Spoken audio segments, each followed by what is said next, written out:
Bayangkan jika suatu pagi Anda terbangun, lalu melihat jalanan penuh dengan tentara bersenjata. Semua aktivitas masyarakat dikendalikan, kebebasan bergerak dibatasi, bahkan hak berbicara pun diawasi.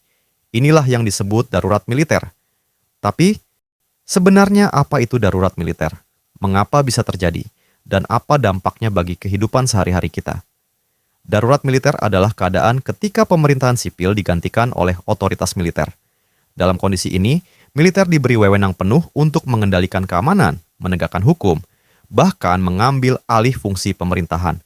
Biasanya, hal ini terjadi ketika negara menghadapi situasi yang dianggap tidak terkendali, seperti perang, pemberontakan bersenjata, atau ancaman besar terhadap stabilitas negara.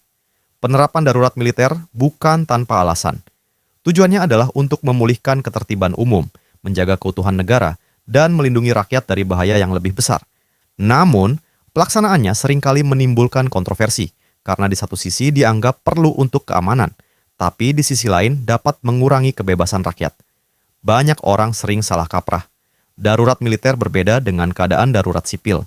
Dalam darurat sipil, pemerintahan tetap dijalankan oleh pejabat sipil. Sementara, dalam darurat militer, kendali penuh ada di tangan militer. Ini membuat kebijakan dan aturan yang berlaku bisa jauh lebih keras. Ketika darurat militer diberlakukan, beberapa hak masyarakat biasanya dibatasi. Misalnya, jam malam diberlakukan.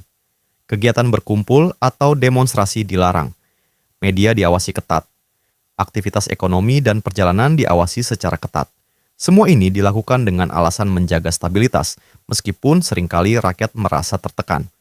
Banyak negara di dunia pernah mengalami darurat militer. Misalnya, Thailand, Mesir, dan Pakistan.